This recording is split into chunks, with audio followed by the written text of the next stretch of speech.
get a clicker?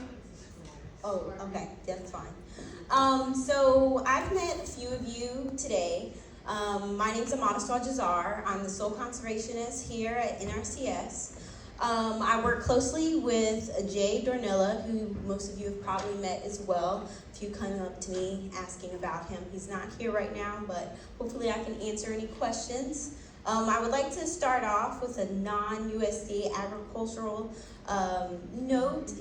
October is Breast Cancer Awareness Month, and everybody, regardless of gender, should get to tested because early detection is key. So it's my pink pants.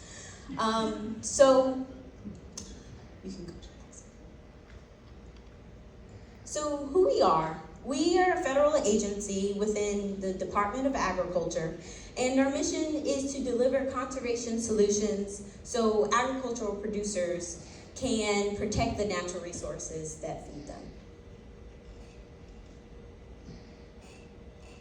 In the Pacific Islands specifically, we have a vision that resilient islands with clean, abundant water, healthy soils, and thriving communities are the key to what we need. So when it comes to our programs, we have a distinct planning process that we go through. It's a 3-phase, 9-step conservation process that we go through, and each one is outlined here. We work with the land managers, landowners, leasers, farm operators to go through these different phases where we identify the problems, we find an alternative, and hopefully can implement and actually have a plan that will help.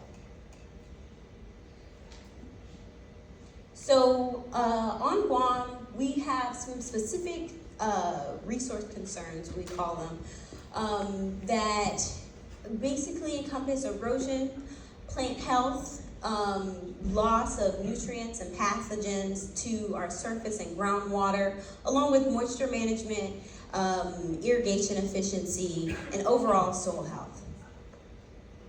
So we start with our soil resources first because the soil is where you start. That's your building blocks. So the first thing that we see a lot of is soil erosion, whether that's through wind or water, or just concentrated flow pathways, you know, when we have those heavy rain events and it just washes the soil away. And then after that, we also like to deal with the overall soil health. So sometimes a lot of farmers we talk to seem to have issues with hard pans, areas that they try to dig and farm into, but they aren't able to because it's compacted so deeply. Sometimes this comes from management practices, sometimes it's soil types, sometimes it's just things that just lack of soil. We also deal with organic matter, which is really important in the soil. It helps break down and feed our plants, and as well as the soil organisms that help our plants and our aggregates that keep our soil where it's at.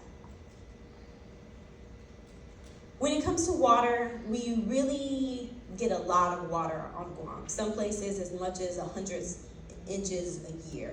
And so it's really important to manage the naturally available moisture that's already in our soils, and as well as irrigation. That's a really big point because whether you are able to get GWA farm water or you're just doing residential water, you're farming, you want to be able to make every drop of that water count. You don't want the water to be going in places that is not actually helping you and your family. And we also, it's all right.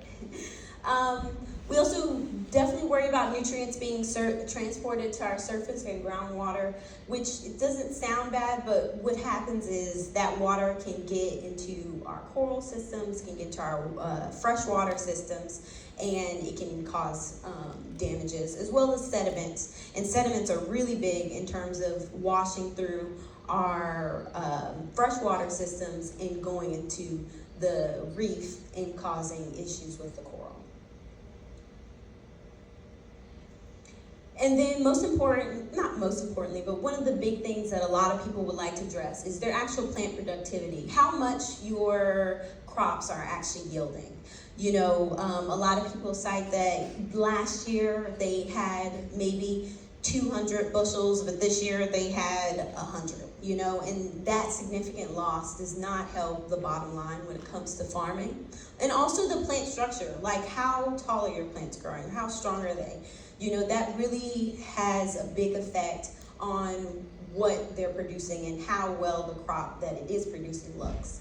We also focus on plant pest pressure, it's a tongue twister, which are like our chain of hearts. Those, everybody loves loofah, but sometimes if you're not growing loofah, you might not want it, but it's everywhere, and we also try to help with getting rid of those vines because they compete with the crops that you grow.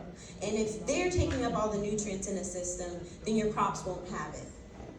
And then we currently have a program that we're doing with the Soil and Water Conservation Service down in the South for, it's called a Joint Chiefs. And it's basically focusing on wildfire hazards.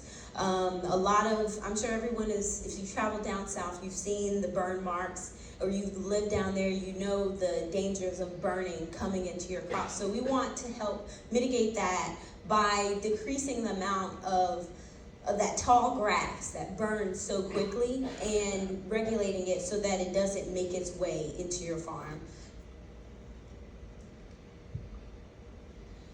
We also deal with livestock and animal concerns, things like not having enough water or food for your animals that you have, maybe goats, or some people have a couple cattle or carabao. They might not have the correct feed. And by feed, I mean the grass that they're grazing on.